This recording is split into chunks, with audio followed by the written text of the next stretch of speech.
Oh, son of a bitch. All right. I'm going to switch the camera. Damn it. Damn it. All right. I need to switch the camera for son of a bitch. Oh, son of a bitch. It's used the wrong camera. That's fine. But that means I've got to now switch my. I hate that. I hate that with YouTube. I think I've told you this before, where if I start with the wrong camera, it screws everything up. It won't let me switch. All right. FaceTime. All right. I think we're fine now. It's good enough. I mean, it's not as good a camera, which annoys me, but it's good enough. Still very annoying to me that it did this. All right, I'm going to wipe the screen a little. One moment. There we go. Oh, it's still doing a little bit of, there we go. That's good. Good enough. I mean, you know, the color is good, but you can see the difference when I use my computer camera versus versus my phone camera. Totally different. You know, it's okay, but the quality is much less. What do you do? All right, let me get TikTok rolling. What do you do? It's fine. I like to, I mean, I do, although I hate that I'm using the battery on my phone, but I do like using the phone for higher quality. Here comes TikTok. Here comes TikTok. And I gave a especially spicy title today, which is guaranteed to get lots of people. Hee hee hee. Hee hee hee. Anyway. Oh, good point, Dave. I forgot about the COVID thing. Hello, Big Hawk. Anyway, hello, guys. Anyway, so good afternoon, everybody. I'm going to put on a little air. It says, as always, my apartment is hot, cold, hot, cold. It's actually finally, the weather's gorgeous. Oh my God, it's 70s. It's 74 outside, which is unheard of. We went from having 2 months of unseasonably hot and humid to now having a good week plus of unseasonably good. It's not this, it should not be this comfortable for the next week. It's cooler than it should be, which is great, but unheard of. There I am. Anyway, hello everybody. Oh, my arm's itching too for my allergy shot. Everything's driving me crazy. Good afternoon, all. Hello everybody. TikTok, YouTube, Discord. We've got okay amount of news, decent amount of news. Wherever you go, there you are. Exactly. So welcome everybody. I'm John Aravosis. It is Friday, August 1st. We're here to talk about the latest news from Ukraine and America at large, Trump and all of that, the economy. Thank you, Clarky. Thank you, Richard, for the gifts already. Remember this weekend, I've got my special show I do Saturday and Sunday. Sunday's show is also happening this weekend for the paid monthly subscribers. So anybody who is a monthly subscriber on TikTok, Discord, or YouTube, you will know on TikTok, anybody who has SNN next to their name, like you see Big Hawk's got that, that is a monthly subscriber. Either you bought it or somebody may have given you a gift for a 1 month free subscription. But you guys should join me at 11 a.m. Eastern time tomorrow, a special show just for you guys. On Discord, it's everybody whose name is colored, like Dave's. And on YouTube, same thing, everyone whose name is colored and not white. Jens, Jason, Evie, Stefan, a lot of you guys today, Luna, Solak, Chris, a ton of you guys, Emroy. So yeah, join me tomorrow at 11 a.m. And then Sunday is the show that I do for the VIP subscribers. In other words, people who, there are a few of you who pay $25 a month as a very generous gift. So I do a show once a month for you guys as well. That's Sunday. Usually it's a much smaller group, but it's nice. We have a good hangout. All right. So let's get rolling here. Please keep the gifts coming, guys. I do this for a living. Your gifts on TikTok, YouTube, and Discord pay the bills. So I will hit you up for that a few times during the show. With no further ado, thank you, Lee. Thank you, Karis. Thank you, Big Hawk. Thank you, Rosie. Lot of, God, I mean, there's news today. Honestly, some of the news today is very scary. Again, Donald Trump has done more damage to this country in 6 months. And he's still got 3.5 years left. He will try anything, I think, that he thinks he can get away with. The latest is very bad jobs numbers, very bad employment numbers came in this morning. Let me read you this from Wall Street Journal. A soft jobs report led traders on Wall Street to place heavier bets on the Fed cutting rates when it next meets in September. The U.S. economy added just 73,000 jobs in July, well below expectations, while the number of jobs added in May and June were revised sharply downwards. Large revisions for previous months indicated only 19,000 jobs were added in May and 14,000 in June. Let me add a quick thing here. Typically, in order for the economy to break even, meaning like people die, people retire, therefore you need new, right? New workers. You need new jobs for the new people, by the way, that are coming into the market. You typically need, I remember the number being around 200,000 jobs, 200,000. Lately, I think 150 seems to be not bad, but basically you want 150,000 to 200,000 jobs created every month to kind of break even-ish. When the job numbers are 73,000 this month or the last month, and 19,000 in May and 14,000 in June, when you should have 150,000 to 200,000 and you only get 14,000, that's really bad. I mean, that's really bad. So that's the first big problem. Well, Trump was very upset that the job numbers were bad because it suggests the economy is slowing down. It suggests we're heading towards a recession. So what did Trump do? He fired the woman who is in charge of analyzing the jobs numbers. Yeah. This is incredibly dangerous stuff, what's happening right now. This is incredibly dangerous for our democracy. It's incredibly dangerous for the economy. You do not fire the woman in charge of creating the jobs numbers because you don't like the jobs numbers. They make you look bad. He did his usual bullshit. He claimed, she's a Biden official trying to sabotage me. Actually, she was appointed by Biden last year, and she was confirmed by the United States Senate overwhelmingly by Republicans and Democrats. Republicans were in control, and they confirmed her. Republicans loved her.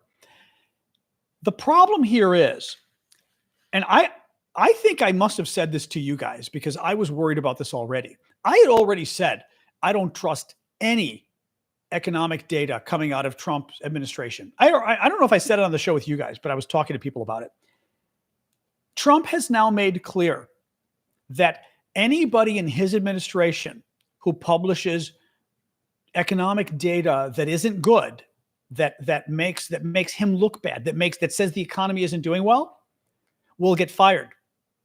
That puts a very strong incentive on the people who create the economic data for the administration to lie about it.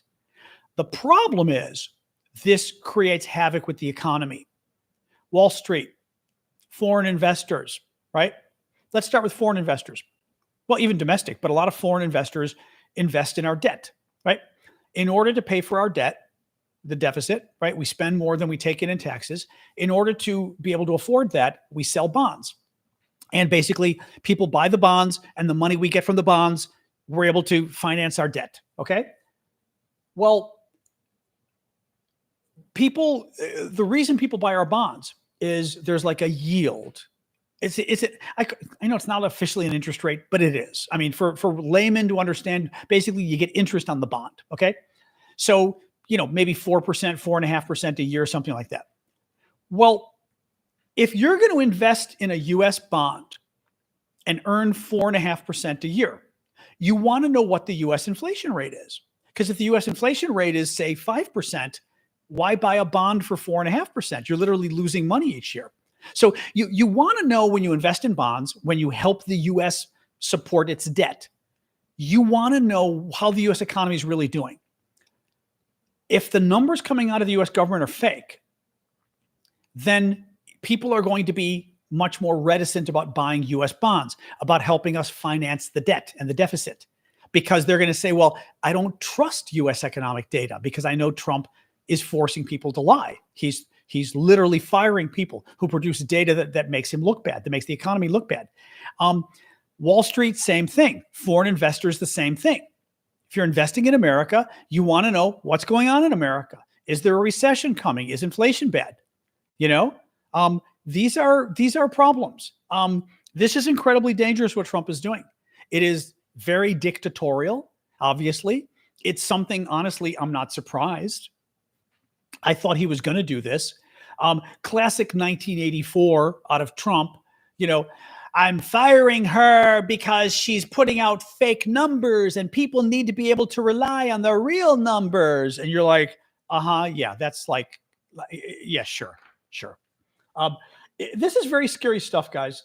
It's very scary stuff. Again, he's screwing with the economy. He's screwing with our retirement portfolios. He's screwing with American businesses. He's screwing with your money and my money. You cannot screw with American economic data. You've got to have it come out and be as honest as possible and not be contingent on political whims and political pressure. Incredibly dangerous stuff what he's doing. Anyway, the irony is, well, okay, by the way, and this is also Trump shooting himself in the foot.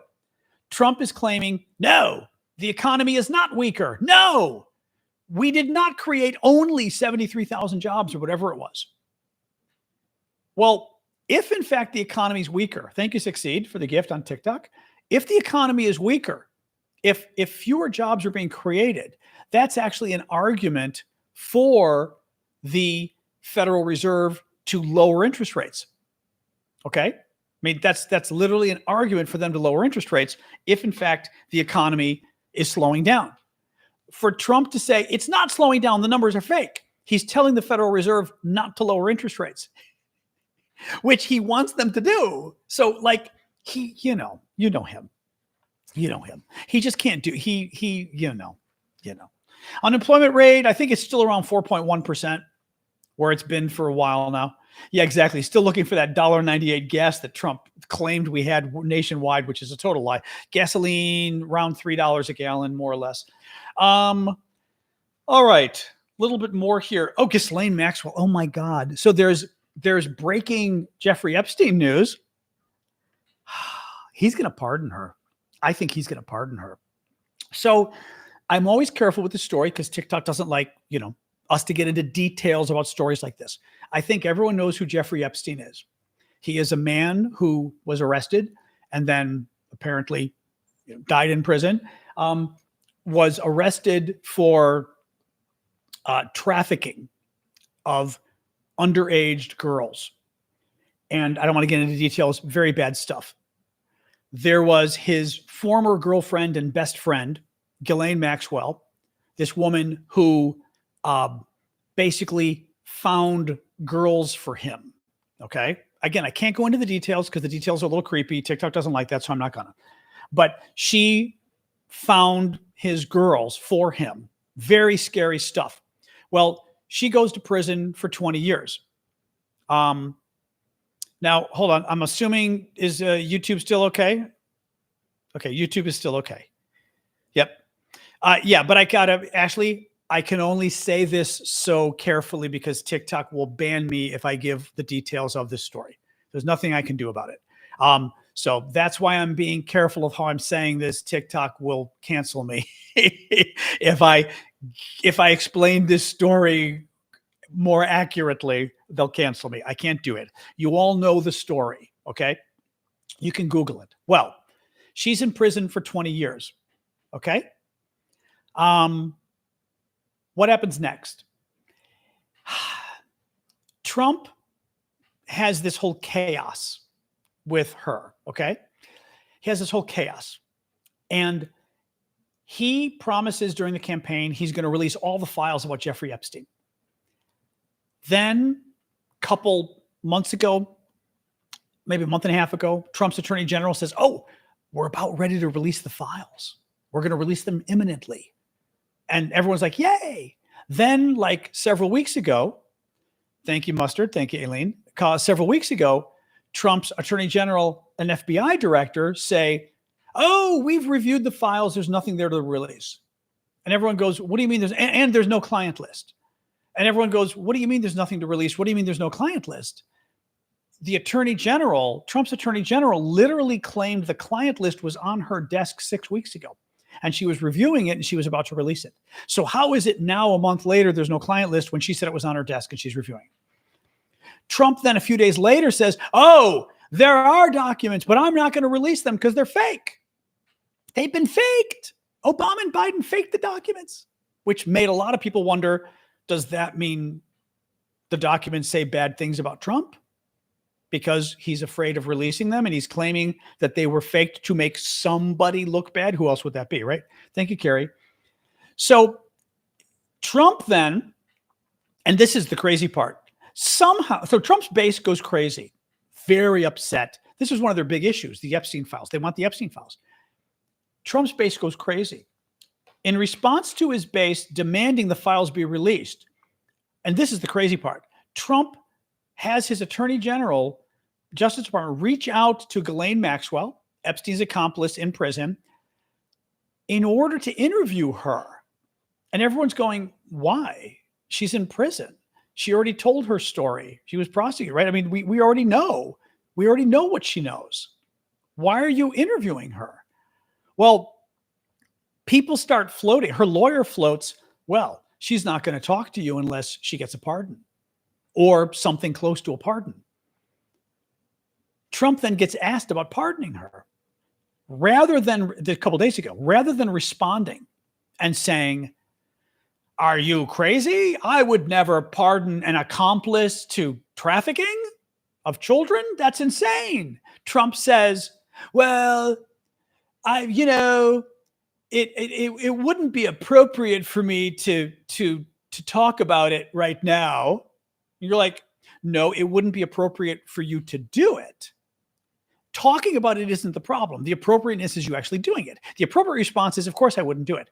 He goes, but people are talking about it, but nobody's actually asked me, but people are talking about it. Clearly, Trump is considering pardoning her. Well, now we find out today, she got moved from her prison to a lesser security prison. She got a quid pro quo.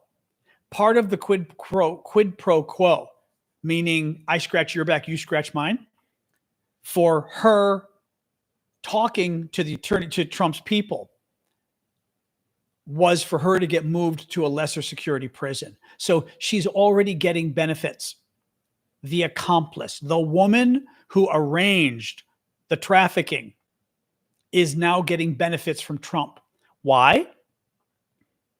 I mean, there aren't that many reasons why Trump's people would want to talk to her. Everybody already knows what she knows. They're not talking to her to put Trump in prison. They're talking to her to exonerate Trump. They think talking to her will exonerate Trump. Well, at this point, if I were her, right, I would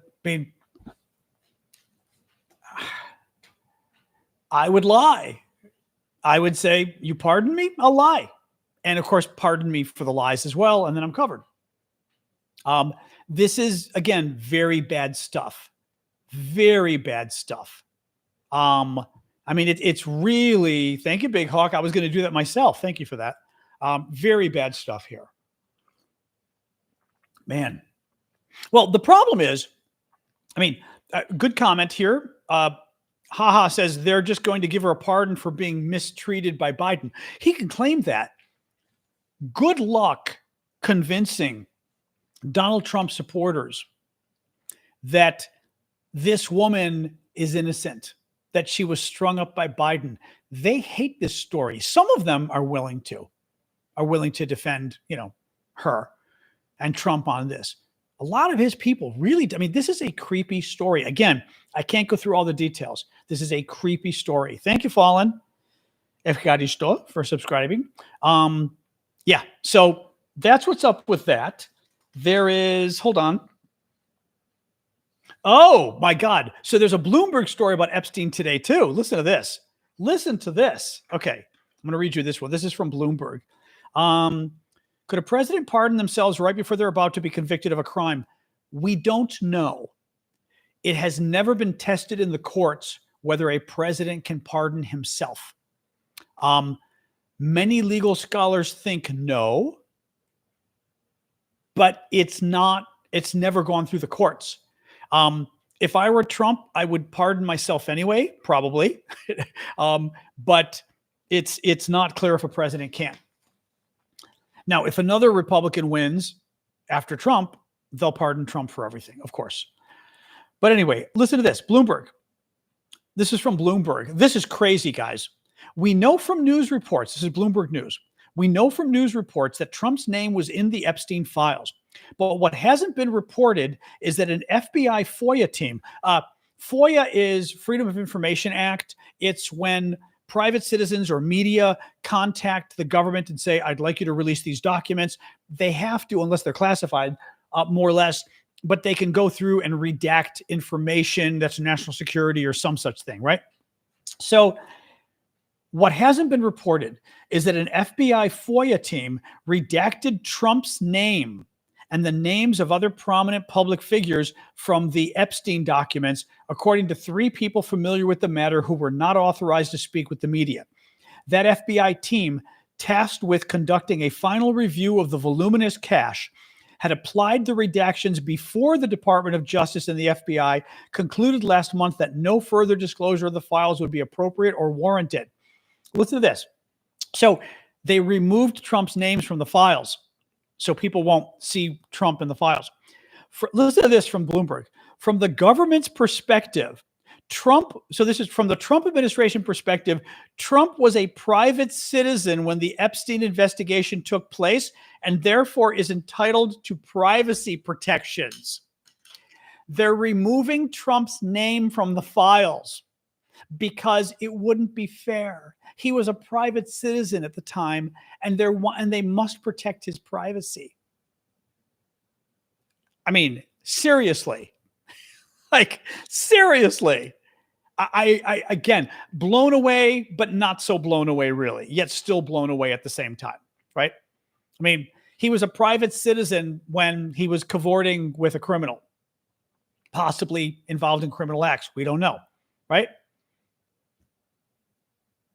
And now appears to be engaged in a cover-up. I mean, again, the Trump thing keeps covering up more and more information, right? They're refusing to release the information. Now they're removing his names from the files. I mean, man, just absolutely incredible stuff. I mean, it's crazy. It's absolutely crazy. Yeah, they will be blocked out. Oh, they'll absolutely be blacked out. Yep. What else we got here? Trump hiked tariffs on Canada, Switzerland, and Taiwan, raising the temperature in an already hot trade war. The president raised, this is from a Wall Street Journal, I think. The president raised levies on some Canadian goods from 25% to 35%, slapped Switzerland with a 39% rate, and hit Taiwan with 20% tariffs. These rates could still be negotiated down, but if they stay, they could further harm job creation and give the Federal Reserve more reason to wait on cutting rates for fear of inflation. So this is what gets interesting. So the economy is doing more poorly. That means possibly the Fed might want to cut interest rates. But Trump is threatening inflation by his tariffs. And if inflation goes up, the Feds can't raise interest rates because inflation could go out of control. When you raise interest rates, you risk inflation going even higher. This is crazy. Actually, no, I'm sorry. Opposite. The interest rate stuff always gets confusing. It's the opposite, right? When you lower interest rates, which is what Trump wants, inflation can go much higher. But if inflation is starting to go up, then we don't want to lower interest rates. The Fed is in basically Scylla and Charybdis situation, if you know your mythology, basically a rock and a hard place that Trump's put them in. Anyway, it's a mess. The Wall Street Journal, the restaurant industry is warning the Trump administration about higher burger and coffee costs as a result of the president's tariff policies. It is also asking for exemptions from higher duties on food and beverages. In a statement Friday, the National Restaurant Association trade group said that the decision to increase duties on dozens of nations last night could drive up costs for its members. Restaurants would likely pass those higher costs to customers, given other rising expenses. In other words, Trump just put massive tariffs on a number of countries overnight, and it's going to raise costs for American food, which is going to raise restaurant prices because, by the way, and I've been saying this forever, the National Restaurant Association in America came right out and said that they are going to raise prices in restaurants. that if Trump puts tariffs, which he just did on food coming into America, restaurants are going to raise prices for you. They're going to raise prices and pass that along to you. It is a tax on you.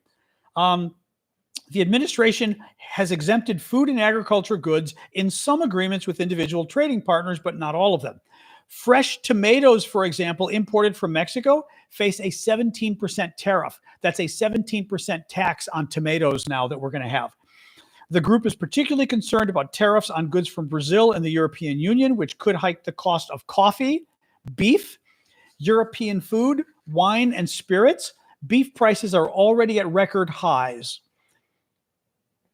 I mean, and it's not just hurting people who dine out. That's correct. It's hurting those of us who go to the grocery store. I mean, I told you, chocolate. I have a favorite chocolate I like to buy at Costco.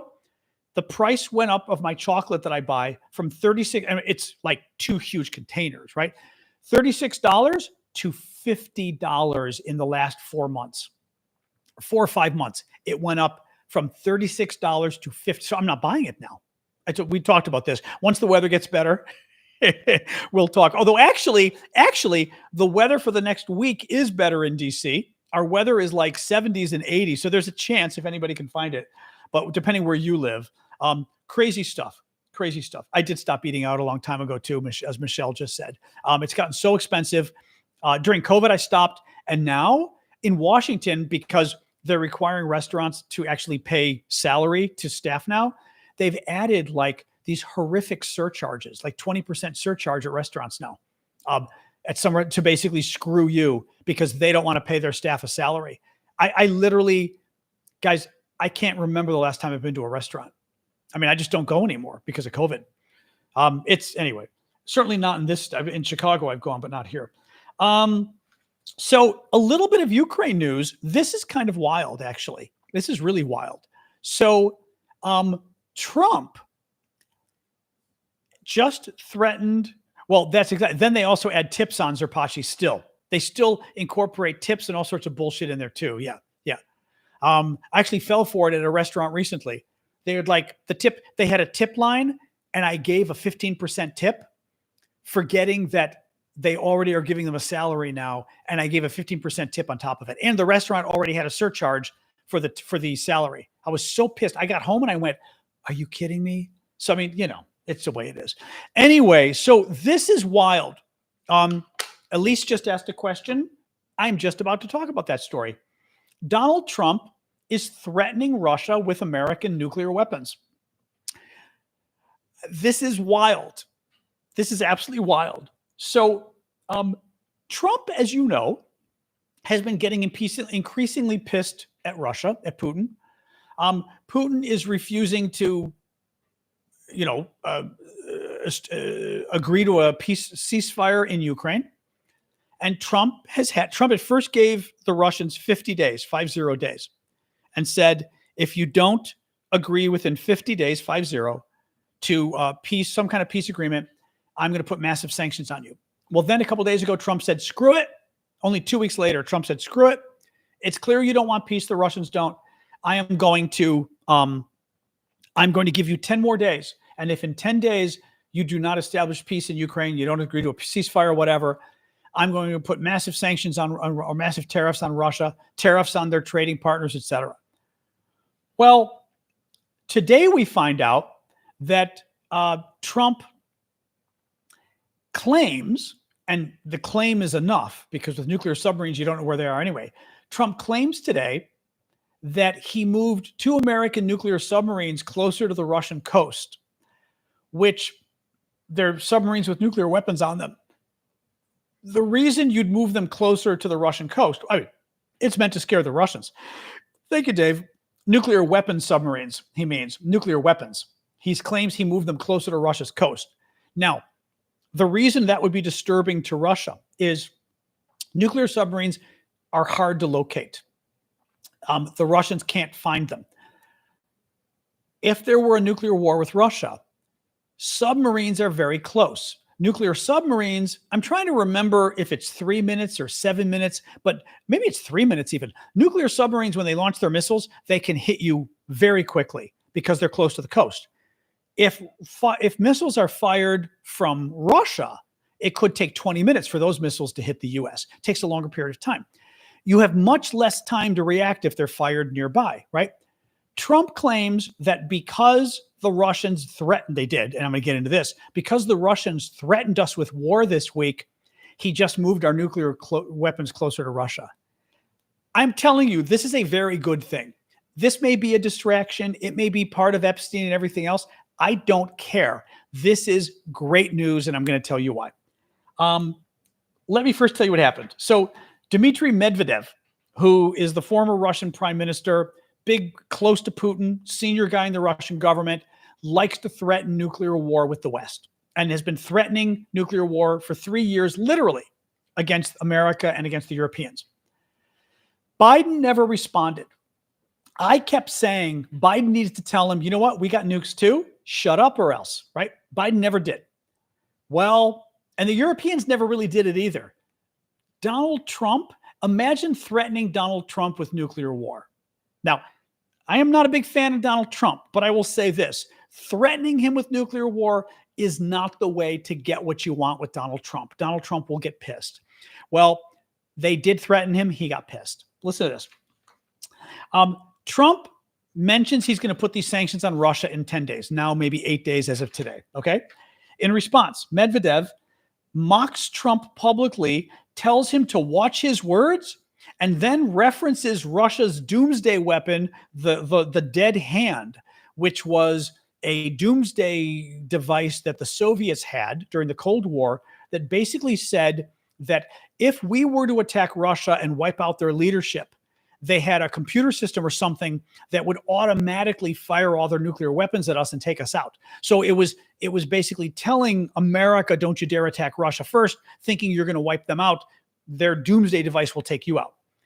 He references the doomsday device and then references, this is Medvedev, the senior Russian official, references, and he's talking about Donald Trump, references their doomsday device saying, you know, we could bring it back, we can nuke you, and then references the Walking Dead, which is about zombies, but it's a post-apocalyptic version of America where America has been destroyed in an apocalypse. He's threatening to destroy America, and he's done this before, Medvedev. Trump got pissed and ordered our nuclear submarines moved closer to Russia as a result of what Medvedev said. This is, I think, a very good thing. I really do. It's dangerous, but you know what's more dangerous? Russia threatening nuclear war all the time. You know what's more dangerous? Biden literally saying we could have nuclear war. And by the way, Trump did it too. Trump and his people did it too. So I'm not just going to blame Biden on this, but when the Russians do things like this, people need to respond to them honestly, just like Trump did, which is to say, I've got news for you. We've got nukes too. A. B, you use yours, we use ours. C, for good measure, and actually what Trump said, which I thought was very smart, really, Trump said, well, you just threatened to go to war with us. I have to take that threat seriously, Mr. Medvedev. As a result, I am going to move our nuclear submarines closer to your country because I have to take seriously that you are threatening America. It's brilliant. It's great. Now, bottom line here is Russia's never going to attack us. We've got nukes too. If Russia were to attack us, we would attack them. And we've got more than enough to wipe them out. They're not going to do it. That's the first thing. Second of all, what does raise the risk of war is Russia constantly threatening it and people refusing to stand up to them because it tells the Russians, hey, maybe threatening this stuff, is a good idea. No, this is incredibly dangerous what Russia's doing. And I'm telling you, it is a shockingly good move of Donald Trump to do what he did, moving these nuclear submarines closer to Russia. I'm kind of blown away. And another point here, he did. That's correct. He also moved nuclear weapons to the UK in the last week. Thank you, Zebedee. You're right about that. Thank you, Milko. Trump did that too in response to Russia's threats. Putin has just destroyed, I don't know. Thank you, Spider, for the flying panda. Putin took Trump, who was in Putin's pocket, and pissed him off. Keep the gifts coming, guys. Thank you for those. And pissed him off. I don't know what Putin is doing. Putin, I think of as a very smart man, a very strategic man, and he is intent on pissing Trump off and making him an enemy. Thank you, Jay Ticker. Thank you, Kicker. Thank you, Luis. Thank you, Steve. Not Kicker. Thank you, Luis. Thank you, Kaz. Oh, that's right. That's the cool. Thank you, Jazak. I'm really amazed. I mean, I really am. I am amazed at how stupid Putin has been throughout this whole thing, of the fact that keeps threatening Trump and pissing Trump off. Because the thing with Donald Trump is, I do not have great respect for Donald Trump, but you don't threaten Trump. And by the way, not just threaten. Medvedev decided he was going to mock Trump, right? He was going to mock him. Mocking Donald Trump. Donald Trump is a bit of a child. If you mock him, he's going to, right? And that's what Trump did. Now, what does this mean? It means Trump is getting more and more pissed at Russia. It means Trump doesn't like Russia. It means Trump doesn't like Russia's leadership. It means Trump doesn't trust Russia. It means Trump thinks Russia is a bad actor. It means Trump is now starting to say, you know what? A, Ukraine looks relatively better. B, Ukraine, if I want to piss off Russia, if I want to basically force Russia to come to the table, I need to help Ukraine even more. Let's see what happens, but this is a big deal. This is a very big deal. Again, I don't trust Trump as far as I can throw him, but right now, Putin's pissing him off, and it's helping Ukraine significantly. And it's also helping America because I think Russia does continue to be a threat to America. This is a big deal. I am not on Sirius Radio. I've hosted Sirius Radio before for other people like Michelangelo Signorelli, but I am not on it. Nope. So let's see what happens. But this, like I said, this was a big deal. I'm very surprised. God, there really are more. I've got more news. Should I go through more of the news? There are more news here. What else we got? Kyiv Independent summarized some stories from Bloomberg and Reuters. Basically, at least 4 oil tankers carrying Russian crude oil are idling off of India's west coast as Indian refiners reconsider purchases under sanction pressure from the U.S. and the European Union. So that's great. Some of Trump's threats and the European threats are causing the Indians to possibly buy less oil from the Russians. That's great. Kamala is back. I don't think she should come back. I have never been on Joe Rogan. I would consider going on Joe Rogan. I mean, I always worry about shows like Joe Rogan. I don't know if I know enough. Like, I know a lot, but I worry sometimes that I don't know if I know enough, because shows like Rogan, they could want it. I mean, they're going to discuss like every issue on the planet. I don't know every issue on the planet. You know what I mean? So I would still consider going on. Like, if I knew he wasn't going to be a jerk, I would consider going on. But it always it worries me. Like, although, I mean, with you guys, this has been okay. I did worry actually when the show switched from just being Ukraine to talking about U.S. news as well. I was very worried that that basically opening this up to any topic, you were going to bring up topics that I have no idea. Now, having said that, what I have learned very easily is when you bring up topics I don't know anything about, I tell you, and I say I don't know anything about that topic. So anyway, no, I would go on Rogan. I would. We got invited on Howard Stern years ago. Long story. I didn't go on because I was a little nervous back then, but it would have been very funny. Anyway, it would have been something for the record books. Howard Stern. What's here? Russian nuclear submarine base. One of Russia's big nuclear submarine bases was hit by the tsunami. Satellite images reveal. Ukraine supporters will set up a new NATO holding account to allow allies to buy billions of dollars of U.S. weapons for Ukraine, part of Trump's latest scheme to arm Kyiv. The creation of the new account marks the first tangible step in making Trump's vow to have North Atlantic Treaty Organization allies pay for U.S. weapons a reality. That's good. Thank you, Gene, for the gift. Thank you, other guys as well, Shaggy, Luis. This was wild. This is the last story. Cases of HIV among Russian soldiers have soared 2,000%. Thank you, Pada. Since the beginning of the invasion of Ukraine.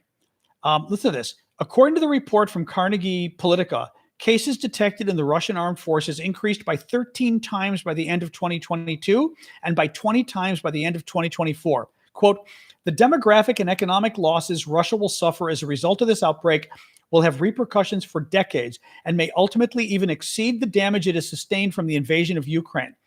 No, this is actually pretty wild. Listen to this. The report attributes the rise in HIV among Russian soldiers. Listen to this. It attributes the rise to several factors, okay? The obvious factor, soldiers engaging in unprotected sex and drug use. Okay, right? That one kind of makes sense. Listen to these two. This is the Russian military getting HIV AIDS because of the invasion of Ukraine. Listen to what they're doing in the Russian military. Blood transfusions for wounded soldiers. How are they infecting people with HIV with blood transfusions? Have they not tested Russian troops to make sure whether they have HIV, right? Are they doing battlefield transfusion? They're not screening. Exactly. As Tanya just said, they're not screening. This next one's even worse. Guys, this is the Russian military. I want you to listen to this. The reason HIV is soaring in the Russian military, they're reusing syringes in field hospitals in Ukraine. They're reusing syringes. I mean, that's insane. That is absolutely insane. And this is from Carnegie, depending how you pronounce it. I know everyone who knows this issue, all the TikTokers are like, oh my God. I've worked on a lot of these issues before. If you know this issue, you go, if you know public health issues, you go, oh my God, you do not reuse syringes. You do not. It is just this. It will spread HIV. It will spread hepatitis. Incredibly dangerous stuff. Russia has long had a problem with HIV. I did a lot of work actually on the Russia actually in HIV in the 1990s. Really bad. Actually, here's a little more on this. Wait. The report also highlights the wider HIV situation in Russia, which since 2022 has been among the top 5 countries worldwide for new HIV cases. Okay, since 2022, Russia is one of the top 5 countries for new HIV cases. The other 4 countries for new HIV cases, South Africa, Mozambique, Nigeria, and India. Okay? Quote, there is no objective reason why HIV should be decreasing across the world except in Russia.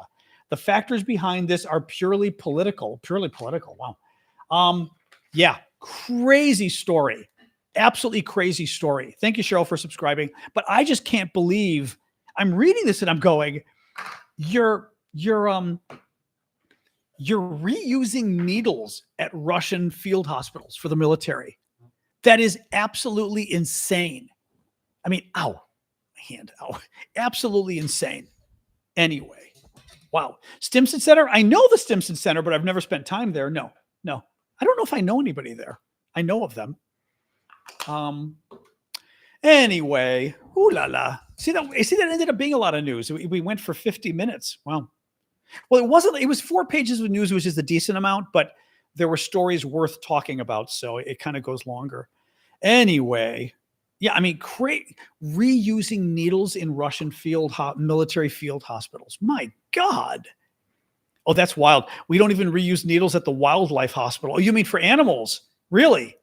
Oh, that's interesting. So they won't reuse needles even for animals. I guess that makes sense, right? Wow. Crazy. Absolutely crazy. Oh, Dom, you are a troll. Thank you, Jens. Yeah. He just, I mean, you've blocked him entirely, I assume. I love that. I'm not a troll. A little bit. Sorry, we had a troll on YouTube who then claimed he wasn't a troll and he was clearly a troll. I love that. I am not a troll. I even looked at his comments thinking, God, maybe I'm wrong. And he really wasn't a troll. And Jens was being mean, being mean to him. Jens was not being mean to him. Nope. Oh, Dom's been here before. That's interesting. Oh, Dom's not a troll. He was being trolly though. He was being very trolly. That was very trolly. If he's been here before, let him back, but tell him to stop asking that question. It's rude. Bring him back, but tell him to give it up. Anyway. I mean, maybe he's not a troll, but he's being trolly. No, he wants me to talk about Palestine. Why aren't you talking about the genocide? That's a trolly kind of comment. I'm sorry. Right? Anyway. Yeah. Out of nowhere, that's trolly. Exactly. Anyway, what else? Why did he agree to release the files if he knew he was involved in the files? That's a great question. So Case asks, why is it? Great question. Why all these years was Trump promising to release the Epstein files if Trump knew he was in the Epstein files? Good question. I mean, I really don't. We talked about this the other day. I don't know. It doesn't make sense to me. Now, having said that, it's Donald Trump.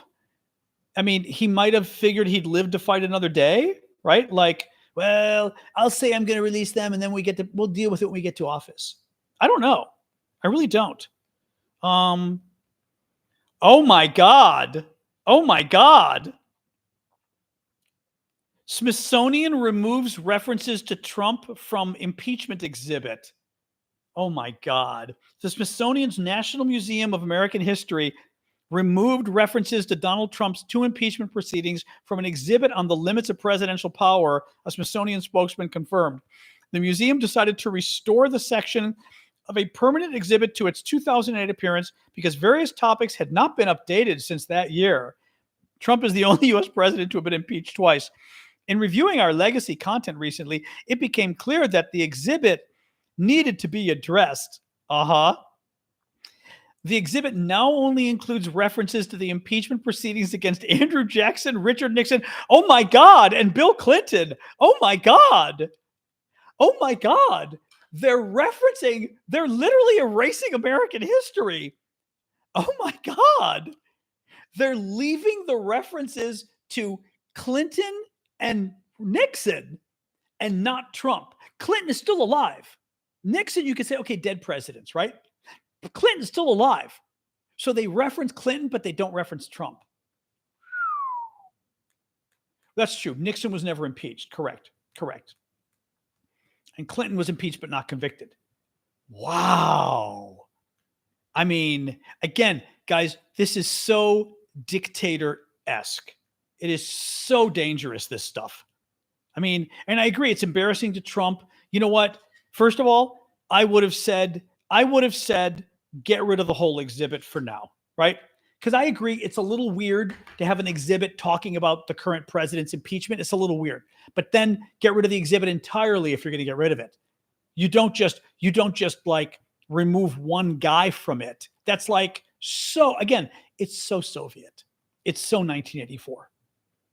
This is incredibly dangerous stuff. It really is. I mean, oh man. Very dangerous stuff. God.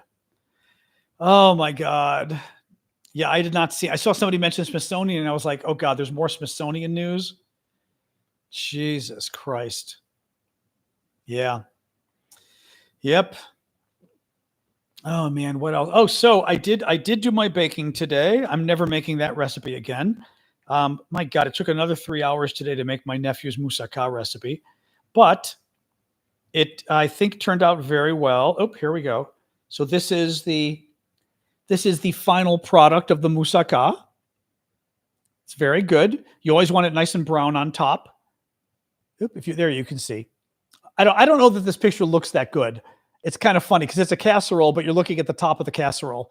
I'm not convinced it looks that great, to be honest. But it's very good. Yeah, it should be very good. I let it cool. It's in the fridge. I'm going to let it sit until tomorrow, and then Damien's coming over. We're going to eat it tomorrow. That would feed. I would say that would feed 8 people probably. At least, okay, 6 very hungry men. 6 hungry men it would feed, or my guess is at least 8. It might even feed, it would feed a good 8. Exactly what Linda said, a good 8, meaning you might even have 8 people and you might even get 10. Yeah, with a big side, you might get 10. Exactly. Like I said, 6 men maybe, right? Or 6 men if they're really hungry. Anyway, all right. I don't want to knock down we're talking about food again. I put it in the fridge. I figure we'll have it tomorrow because I'm going to reheat it tomorrow. It will be better tomorrow. Yes. It's much better. It's much better the next day. Sides, no sides. I mean, it is its own side dish. It's meat, it's eggplant, it's cream. I mean, it's not cream, but it's cheese, 6 American, 10 Greek servings. Yeah. It's easily 6. Easily 6. Yeah. Anyway, I'm very excited. It's my nephew's recipe. It's a bitch of a recipe, though. Like I said, at 3 hours yesterday and another 3 hours today, I was like, oh my God. It's a good recipe, though. It should be good, but it was damn, it's a difficult recipe. So, Turkish tandoori. I thought tandoori was Indian. I'm not an expert on such things, but I thought it was Indian. You're not from Minnesota? I am definitely not from Minnesota. I'm from Chicago. Why? Did I say something Minnesota-ish? Greek salad. Greek salad would be good with it. That's true. I do have feta. Yeah, feta might not be bad. I think a Greek salad would be very nice with it, to be honest. I know, like I'm salivated talking about it. I'm looking forward to it. It should be good tomorrow. Oh, hey, Chicago. Yep, from the suburbs. Hello. Greek green bean. I hate fasolakia. I hate the Greek green beans. I'm not such a vegetable guy. And Greek green beans, they're like cooked in tomato and gooey and disgusting. Anyway.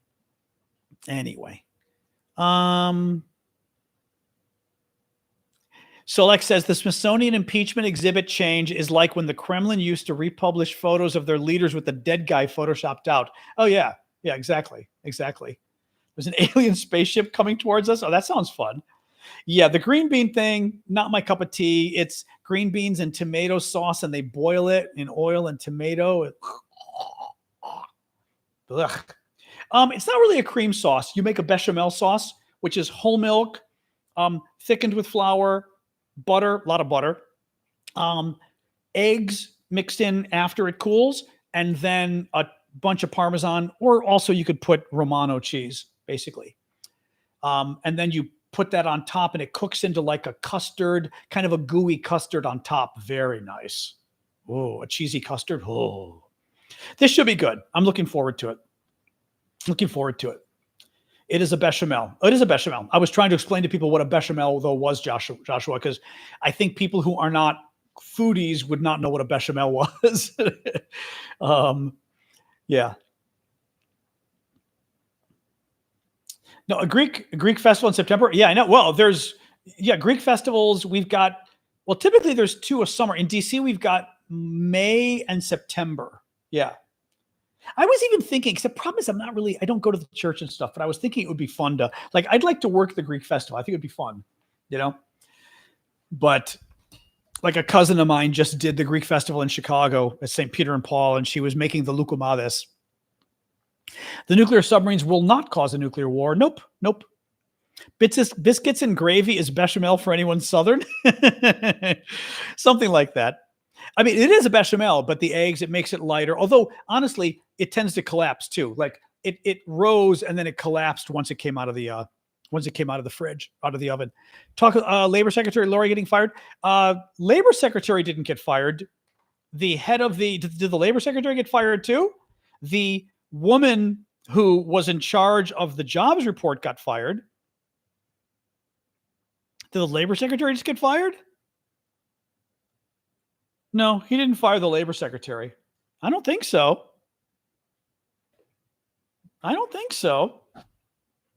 Unless it just, there's nothing here about it. He fired the woman in charge of the, I don't think so, guys. No. Not here, there isn't. No. Yeah, I don't think so. Why it won't cause it? Why would it cause a nuclear war? I mean, that's the thing. There's no reason it would cause a nuclear war. Russia has nuclear weapons. We have nuclear weapons. Thank you, Derek, for subscribing. Woo! 200 subscribers. Woo woo. Russia has nukes. We have nukes. Neither of us has an incentive to use our nukes because the other one would respond and wipe them off. Russia and America both have a nuclear triad, meaning we have nuclear weapons on planes. We have nuclear weapons in silos on the ground. We have nuclear weapons underwater in submarines. The most important ones are the submarines because you can't find them. Submarines hide and they're next to impossible to find. Right. It's called nuclear triad because there's 3 legs: air, land, and sea. Thank you, Serial. The reason we've got them is for redundancy, meaning if Russia were to attack America and wipe out all of our nuclear weapons on land, let's say they knock out all the airplanes too, and the only nuclear weapons we have are on our submarines, and I think we've got maybe 12 submarines, give or take. We looked this up before, how many missiles were on the submarines. I don't recall if it was 700 or 1,000 or something. It was a lot, missiles on the submarines or more. If Russia were to wipe out all of America's weapons on land, let's say everything, our nuclear submarines would respond and they would destroy Russia. We actually did a ChatGPT debate or discussion about this, and ChatGPT basically calculated that it would wipe out most of the Russian population, our nuclear submarines. Nobody wants that to happen. The point is that if Russia were to wipe us out, our nuclear submarines would survive and they would respond and wipe Russia out. But the same thing exists in the opposite exists true. Keep the gifts coming, guys. Please do. Remember to support my work.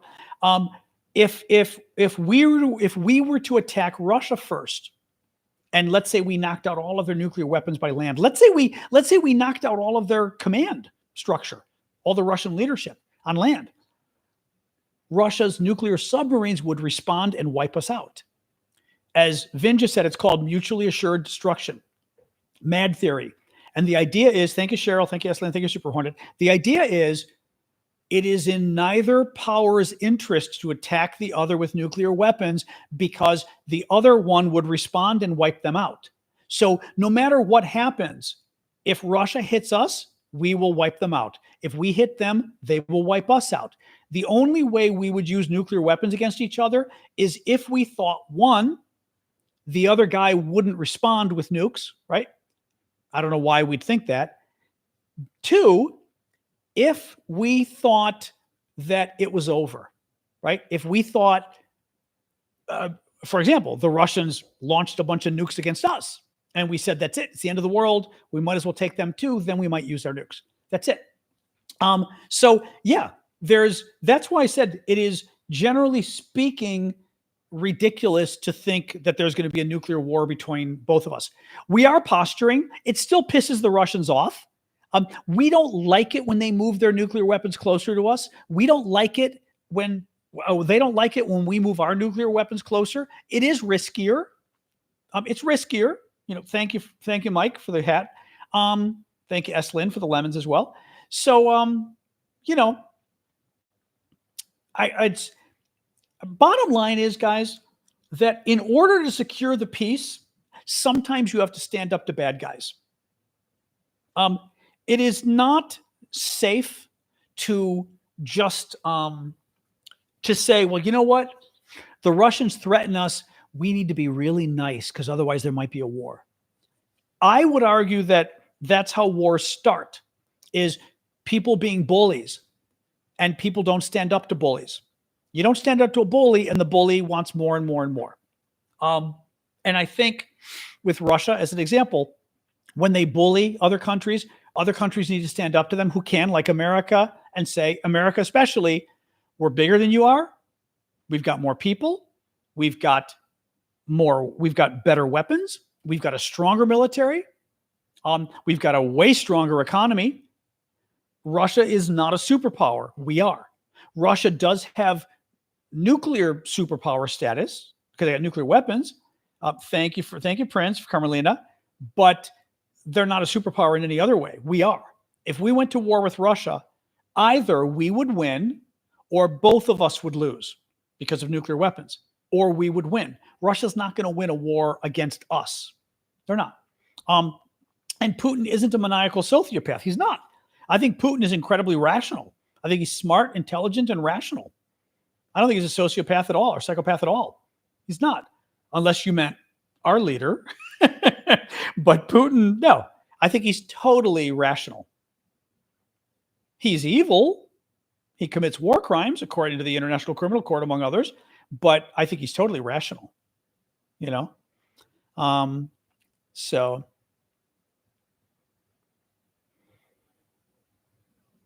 yeah, he's a bad man. He's a bad man, but you know, yeah, Dom, this is not the show to come to if you want to be talking about that topic. If we talk about that topic, everyone gets upset and they're irrational and nasty. And I've learned that unfortunately we can't talk about it because people get nasty. So we're not going to talk about it. That's the way it is. If people on your side want to have rational debates about it and have it be covered, don't attack people who talk about it. But you guys do. So it's the topic will rarely come up as a result. That is what you get. Not you, but that's what people get for being nasty when you discuss certain topics. What are we talking about? We're not talking about anything, Nick. We're not talking about anything. Anyway. Anyway.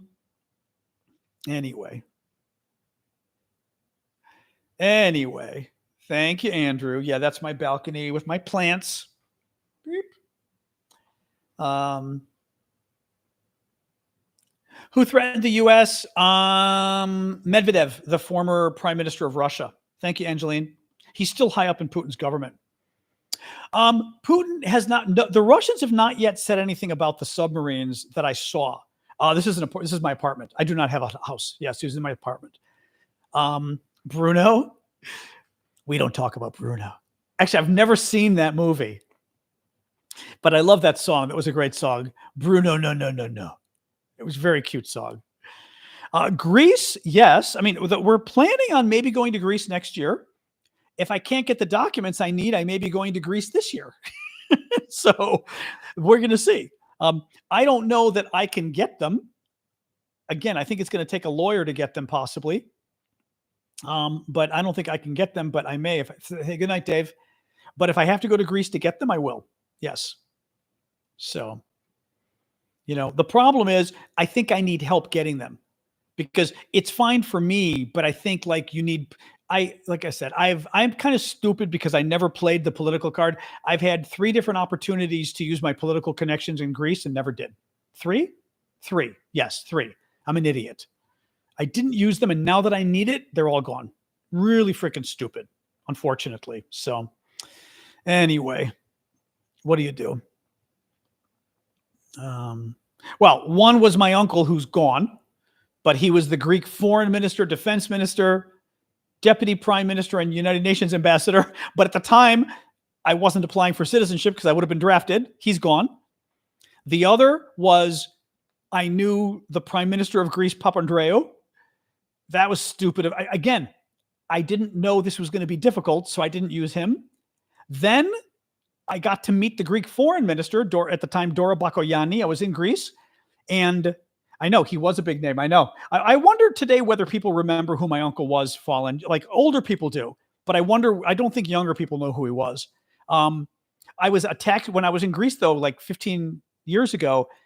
A taxi driver was talking to me about my Greek. He said, "Oh, your Greek is good," and blah, blah, blah.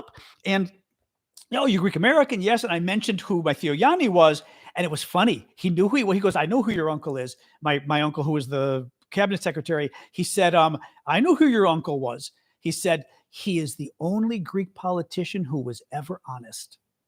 And it's funny. You hear that a lot about him, which was very nice. So anyway, but yes. So, and then I go to Greece for a conference like 15 years ago, and the foreign minister reaches out and I totally thought it was a fake. I thought I was being punked. I get an email from a Gmail account that says, "I am the chief of staff to foreign minister Dora Bakoyanni. She would love to meet you while you're in Greece." And I'm going, bullshit. Right? Like the Greek foreign minister would like to meet me. Why is that?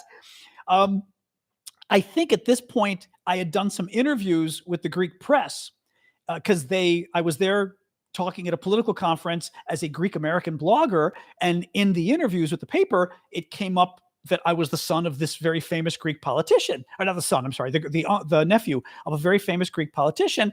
And she saw it, and he had her job among other jobs. And she thought, which I give her credit. She thought, oh, this would be kind of fun. She said, "Oh, I think she just thought it would be kind of fun to meet me." So I wrote back to her chief of staff and I was like, really? I don't know what it was. Maybe he had me call the ministry or whatever. I just was like, I don't mean to be rude, but are you for real? The next day I went in and met her. It was my uncle's old office. She goes, "Oh, why don't you sit at the desk? I'll get a picture of you at your uncle's old desk." It was very sweet. I got to interview her. It was really, really neat. Actually, where's my little, oh, hold on. I've got it here. I actually did my little, for my Greek, assuming oh, wait, that's the wrong one. Oh, I didn't print it out probably. Oh, I didn't print it out yet. Oh, shoot. I didn't print it out yet. Well, here, I'll show you really quick. I have a photo of her. This is my uncle, who was in the Greek cabinet, but that's him with Papandreou, who was the socialist leader in the 1980s. And then this is my uncle when he was being released from exile. During the military junta, he formed the opposition group, and they basically exiled him on an island and beat him. This was meeting him a couple of years ago, and then this very nice note he wrote me on one of his books. But I've got to see where it is with Dora. Anyway, it was very sweet. Statue? Oh, that's just a fake Mexican statue. Correct. The foreign minister I met with is the sister of the current Greek prime minister, which is kind of cool. But I liked her a lot. She was and I asked her I forgot her answer, but I asked her and I said, I'm intrigued. Good for you, Greece. I said, America, we're not even having we have sort of an issue here, I think, with putting women in high office. We should do it, obviously, but we don't. Where was it? Oh, that was it. I'm looking here. Oh, that was it. Hold on. That was my, actually hold on. I'm going to put this here. But anyway, I've been like preparing, if I can get the family documents I need. I am trying to, I have been preparing documents I need to basically prove one of the things I'm trying to get Greek citizenship. One of the things you need to do for Greek citizenship is prove your Greekness. And it's basically proving that, culturally and ethnically you're Greek and all this kind of stuff. And again, I'm still nervous about finding the documents I need, but if I can find it, hold on a second here. There it is. All right. Trying to find there it is. So this is the document I put together, meeting with Papandreou, who then became the prime minister, the son of, and Dora. This was Dora. Well, that's Papandreou, but this was Dora Bakoyanni, who was the foreign minister I met. But this was nice at her desk. And we basically let me have an interview with her, which was really sweet. I mean, very, very nice of her.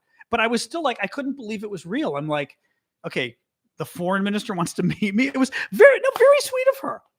I thought it was you'll testify to my Greekness. Thank you. Although actually it is kind of funny. You're right about that. I didn't even think of that, but you're right. It's almost like having somebody who watches the show mention this guy always talks about being Greek. Exactly. I'll yell "Opa" with flaming cheese. Exactly. Anyway. Yeah. You know what? Anyway, so yes, we will see. You know what? Sorry, but I don't believe that guy. I'm getting rid of that guy. He's a troll. There's no way that guy isn't a troll. Even the way he said, "Hello, everyone." That was trolly. Had he not said "Hello, everyone," I would have believed it. Anyway, Kimberly Guilfoyle. Yeah, exactly. Thank you, Farah. So anyway, but I still got to get the documents. So we'll see.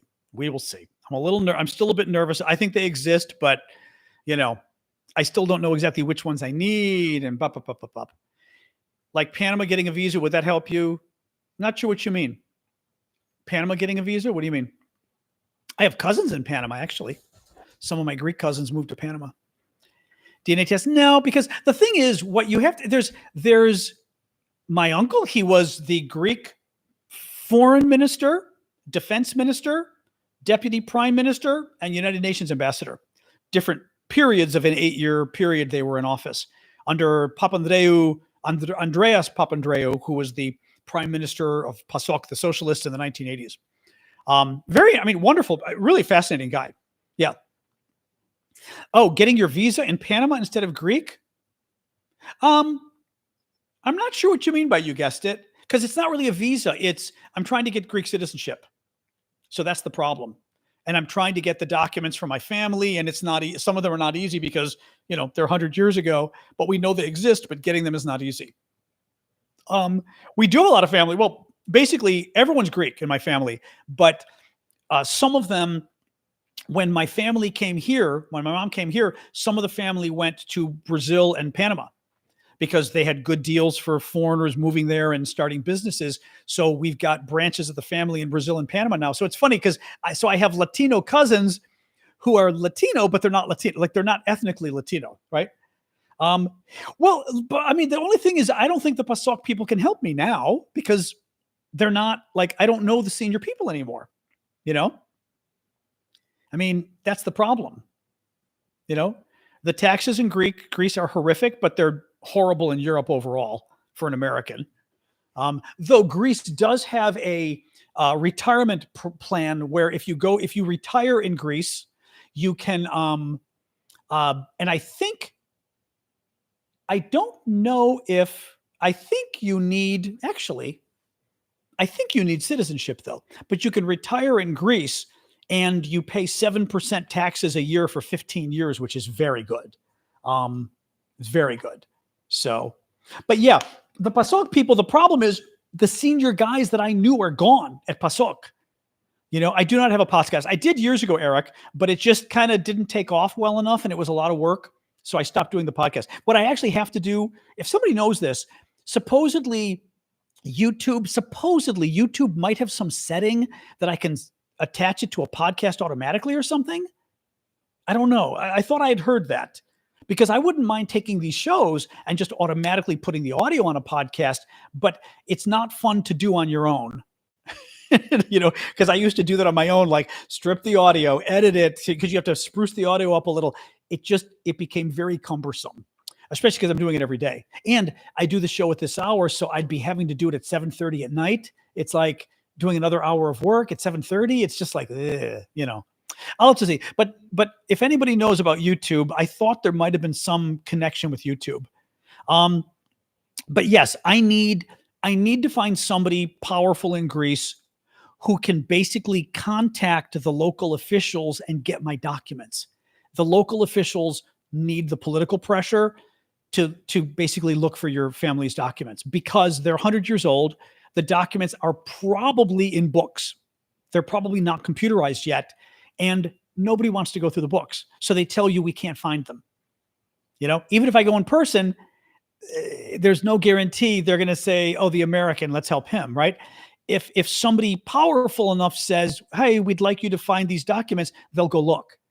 But I need somebody with some pull, and I'm an idiot. I'm just an idiot because I didn't help. We did find some of them. We found the documents for my grandfather, but I need my mom's birth certificate. I've got a copy. I need a new copy.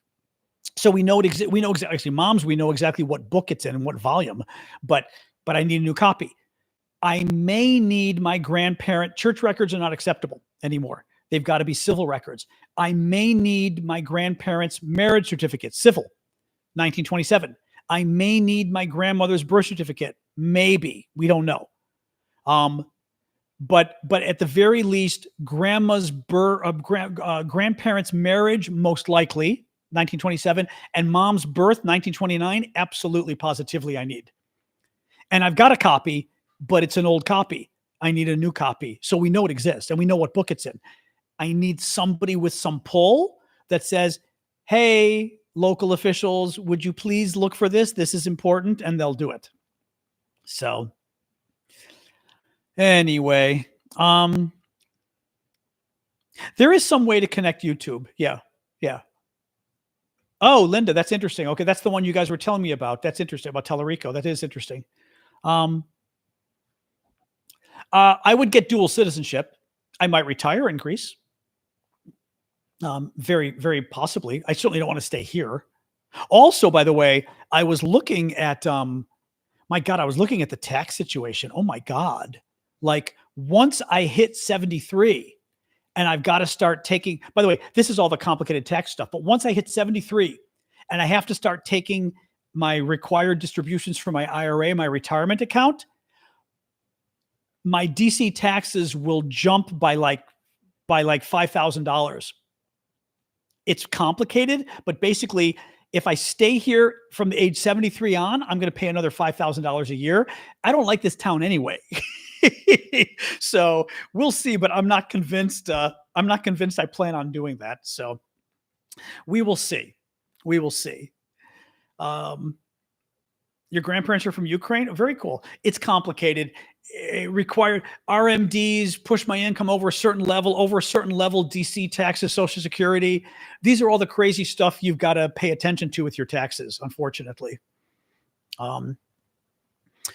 Anyway, yeah, if anybody knows, there's some way I thought of connecting YouTube to a podcast and basically automatically your YouTube audio goes into a podcast. If anybody knows, actually, I should ask ChatGPT.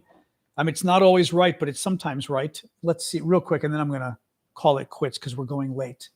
Let's see here. I do a show every night on YouTube, period.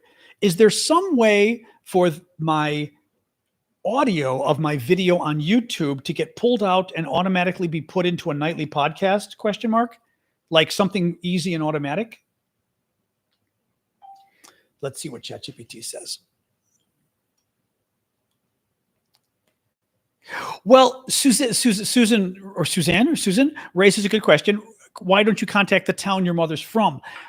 First of all, my Greek isn't good enough. My Greek is okay. I could ask. If they give me any trouble, I'm going to start having problems, right? My Greek is okay. It's not terrible. It's not perfect, though. It's not fluent. I could do it in Italian, French, and Spanish. Greek, like I can definitely ask, but if it becomes problematic, I'm in trouble. Second of all, I don't know that they're going to help me by phone, but I need somebody. I mean, honestly, I do have a woman who's contacting the town for me. Thank you, Solak. Appreciate that. Let me see here real quick. Use a tool like Podcastle or Descript, best for clean audio with light editing, auto publishing. Connect your YouTube account or upload the video file. It automatically extracts the audio, levels it, removes filler words, and exports it as a podcast episode. You can link it to Apple Podcasts, Spotify. Interesting. Some tools have monthly fees, $12 to $30 a month. Yeah, I would still consider. I mean, I hate doing more fees, but I would consider doing that. Thank you, Magic. Use Repurpose. I've heard about this. Fully automatic conversion from YouTube to podcast. You connect YouTube channel and podcast host. I need a podcast host. It automatically pulls new YouTube videos, extracts audio, publishes as a podcast. Truly automatic. Subscription required, $15 a month. That's not bad. Less editing control. Oh, that's interesting. That's interesting, actually. That's not terrible. I would consider that Repurpose one sounds, I thought I've heard about that one before. The other one too, though, the Descript one sounds nice if it actually levels the audio and stuff. I'll have to see. If I could do this as an automatic podcast, I would. I would. I would. The show, I know it did go fast today. Let me see, but I will try. I will try to set up the podcast. I mean, I'll pay $15 a month. That I would do, because I don't mind setting the show up. If people were to listen, it'd be nice. And actually, the way the show works, you don't have to see me anyway. It's not like I'm using that many visuals. I do the map occasionally, right? But this could easily be a podcast. It's not a bad idea. Yeah. Yeah. Oh, I've already done the letters. The letters don't work. I've already done ChatGPT and letters to Greece and emails. It worked for one city. The Whigs. That's right. The Whigs won't work, Juniper. A friend had recommended I just go look for emails online for Greek government offices, and I did. and I emailed my grandfather's village, and they immediately wrote me back and said, "Oh yeah, we've got his documents," and they sent me certified copies. God bless them. This is after 14 years of everybody, including that city, telling me there were no documents. They've got them now, interestingly. So that was the first thing. Momstown will not answer. Not only Momstown won't answer me, Momstown wouldn't answer the Greek consulate in Chicago, who for 9 months was trying to get Mom City to respond in Kalamata. They just wouldn't answer. So that's, yeah. So it's not just a matter of writing them, unfortunately. It's complicated. It's complicated. Sasha's good. She's been good. Greek embassy. Well, you work with the consulate, basically. You work with the consular affairs. I'm working with the consulate in DC. They're going to get back to me maybe in the next week if I'm lucky and tell me kind of next steps, which would be very helpful because I still need a definitive answer as to which documents I need, because then I can, depending on what happens in Greece, decide if I'm going there. I may hire a lawyer if I have to.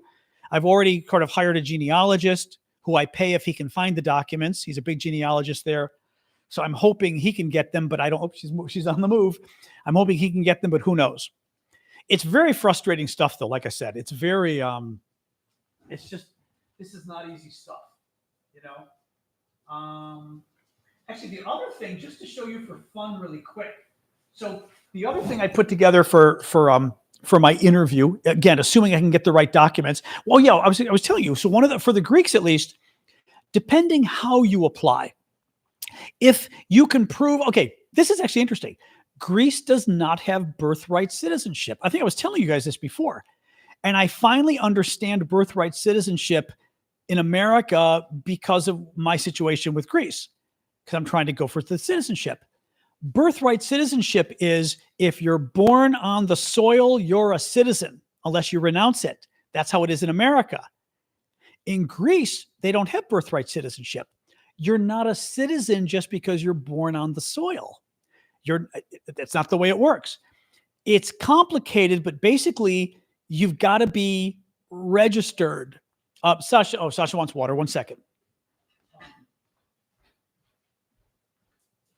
1 second.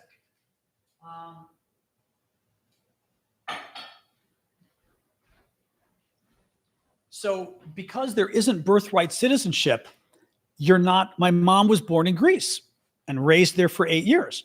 She was not automatically a citizen. She had to be registered. Her father was registered. He was a citizen, my grandfather. We only found this out 2 months ago because up until now, all of the towns said we don't have any records on him.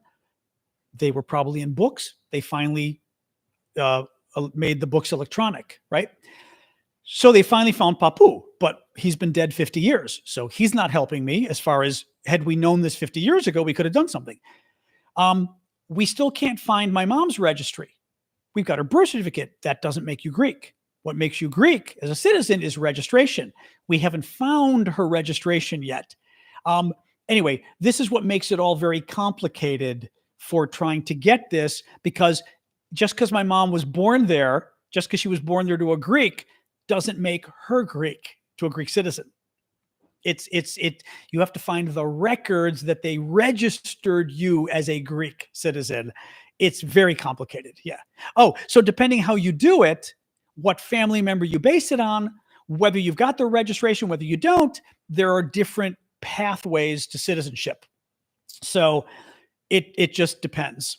I contacted a genealogy group in Athens that is allegedly looking. I hope they are. We agreed on a price if they can find the documents. So we'll see. But I have no idea if they are looking. I have no idea if they'll find the documents. I don't know. I was going to email him on Monday and just kind of say, hey, just wondering, is there any kind of a timeline or anything, or, for when you will know if you can find it? I mean, who knows, right? So, but it's very frustrating because it's getting old documents in a country, is not easy. I mean, wouldn't be easy in America necessarily, but in America you could do it maybe, but it's harder in Greece. So anyway, what do you do? Hopefully. I'm hoping. I'm still going to keep trying. So we shall see. Going to cruise to Kalamata. I mean, I'm just going to fly if I need to. If it will work, I will just go. She's not snoring right now. She got some water. She's roaming around right now. Now, if it will work, I will go to Greece. It's not that expensive. I'll go see my cousins in Athens and stay with them. I'll go visit my aunt in Kiparissia in the south. I'll go to the village and look for, you know what I mean? Like it's, yeah, no, I'll go. I'll easily go. I like southern Greece where we're from anyway. I like visiting there. So I'll do all of it. It's just a matter of I may need help if I do it because my Greek is okay. You know what I mean? But it's I my cousin was there a couple weeks ago and they kind of screwed him up. He was looking for the documents. He went for a different reason with his family, but he went to ask for the we're looking for a copy of our family registry. And he said, I'd like the family registry for my family. And they interpreted it as meaning he wants to register his family because he was there with his kids. So they told him, oh, you're going to need your parents' marriage and get it certified via the consulate in, Milwaukee and all this kind of stuff. And he was like, oh, okay. And he reached out to me and I was like, oh God, no. And they totally got confused. Which is, I mean, it's not his fault, but that's my fear is that I go and all of a sudden they start telling me something because they're confused and I don't quite understand what they're talking about. That's my concern. Exactly, WC. That's my concern. If they start to say, oh, well, you're going to need to, blah, blah, blah, blah, some of it I may not understand. And I'm going, oh, shit. Whereas if I understood, I could have told him, I could have said, oh, yeah, no. I don't want to register anyone. I just want to know if the document exists. And if it exists, I want a copy, which I could probably say in Greek well enough, I can do that. But still, it's, my Greek is decent. It still worries me if things get difficult, or if they just say, okay, but no, blah, blah, blah, blah, blah, and then I don't know why they're saying no. And I'm going, so anyway, that's just it. It could become a complicated conversation quickly is the concern, right? Oh, well, you need to go to the so-and-so office. You need to ask for this document. You need, who knows what, who knows. Anyway, I think it was Fallen who mentioned, I could use translator app isn't going to do it. I need to find, I still think I need somebody who's important to put a little pressure would be very helpful. Google Translate says my nephew tried it. I've tried it with my mom and her Ukrainian helpers year ago. It's too hard to use because Google Translate only works if you take turns speaking, that's the problem. You have to take turns. You literally, let's pretend we're having a conversation. Hi, I'm looking for this document. Wait a minute. And then Google says, hi, I'm looking for this document. Then you say, wait, push the button. The other person responds. But if they respond longer than 5 or 8 seconds, it'll get screwed up. They've got to respond 8-second chunk and then stop and wait for Google to translate it. It's a mess. I've done this with people. They get confused and they start talking over each other and you're like, or they start to give a 20-second answer. You're like, oh no, there's no way to do it. They're not good enough yet. They're not good enough yet.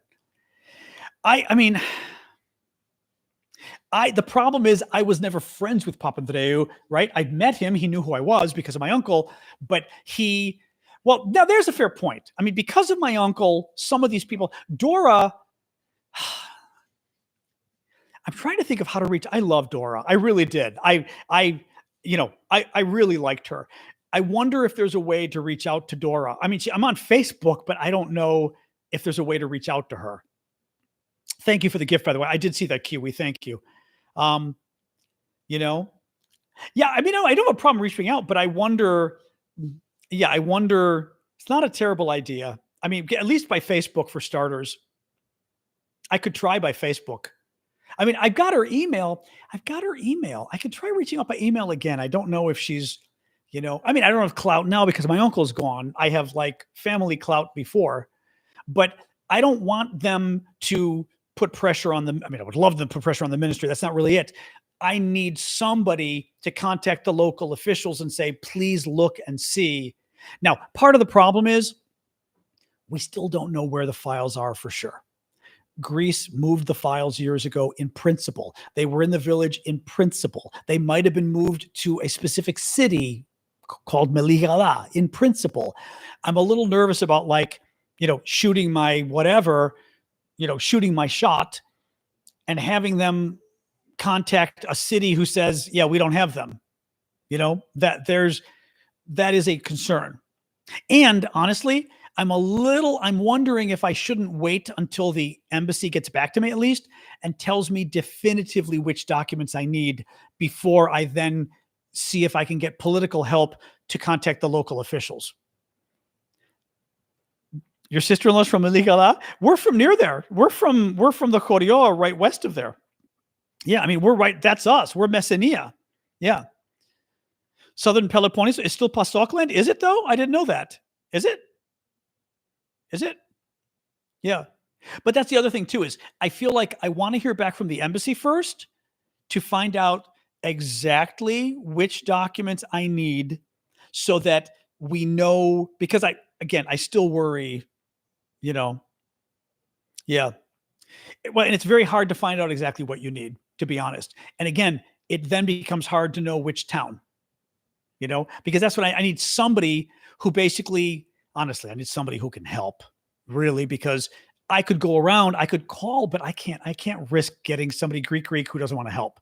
I mean, I was considering even calling the town that the village my mom's from. I can try and just say, are the files here? Would they be in Meligala? I can try. I may try anyway, because you never know. It's worth, it's worth an effort, but it scares me a little bit doing it on my own, to be honest. Anyway, I wish my Greek were not a little better, a lot. I mean, my Greek is okay, but and I've been practicing and doing my Duolingo and doing pretty well on my Duolingo, but still, anyway. But yes, interesting idea. I think I still am going to wait. I've already had ChatGPT write my email. Emails are not the problem. We've already gotten the answers we're going to get by email. Tripoli responded by email, got me what I wanted. Kalamata is not going to help by email. Meligala is not going to help by email. We've already tried.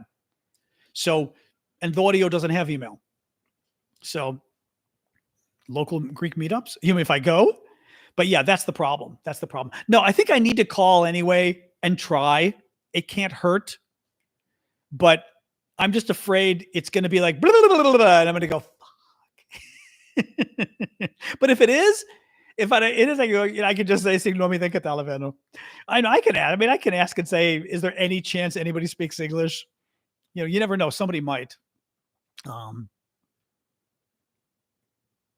That's my concern, Paula. Is basically the conversation switches to something more complicated, and then it gets harder.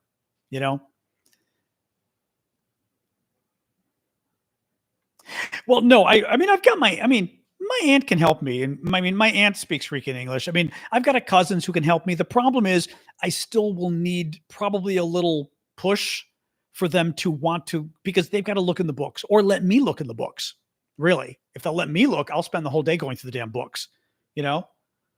I would absolutely do that. Rent a car, get an Airbnb, and again, I can visit some of the relatives. We've got relatives in like the Avolici or Zevgolatio, not the Avolici anymore, but we've got like relatives there. I would go see, just, why not get some Airbnbs and rent a car and just stay in the village for a week. I don't mind. Go through the books, see what I can find, Anyway, we'll see, Iraq. They're not always helpful is the problem. Like I said, they're so far, but sometimes they are. In my grandfather's village, crazy helpful. So we'll see. We'll see. Anyway, I'm going to keep practicing my Duolingo because it's better already, but it's bringing back a lot of my memory, which is good. My memory, a lot of the Greek that I knew, which has been helpful, but so we'll see. Oh, I'm going to go see the family anyway, but again, I don't want to go to Greece until I know exactly which documents I need, because then the worst thing is if I go to Greece and then come back and the embassy goes, "Oh no, you needed this document, not that document," which is a definite possibility. So, but yeah, let me see. Hopefully I hear in the next couple of weeks which documents I need, maybe. And if I do, then I can get involved with the political stuff. Because as I said, I'm a little nervous about asking for the help and basically they weigh in and that town really doesn't have the documents, So, all right, I'm going to go, guys. Thank you. Appreciate the help. But you're right. I will sort of weigh in with the Greeks. I think it would be a lot of fun. If they'll let me look through the records, I think it would be fun. My sister would get it. I don't think it's a priority for her as it is for me. It is for her son. He very much wants to get it, and he would absolutely go live there. He loves Greece. But, I know. 1 second, Sasha. She wants more stuff. All right, let me go, guys. We'll talk tomorrow. Oh, we're going to talk tomorrow. Tomorrow is the coffee talk. That's right. Tomorrow morning is the coffee talk for everybody who's a paid subscriber. And then Sunday is the VIP, so to speak. And then Monday, we're back in general. All right. Thanks, guys. Have a good weekend. All right. A live screen? Yeah, I would do a live stream in Greece if I were there. I'd do one. Why not? Yeah, the Italy stuff was fun. I couldn't do too many of them, but it was fun. All right. See you, Discord. All right. YouTube. Bye-bye, YouTube. Bam. All right, TikTok. See you.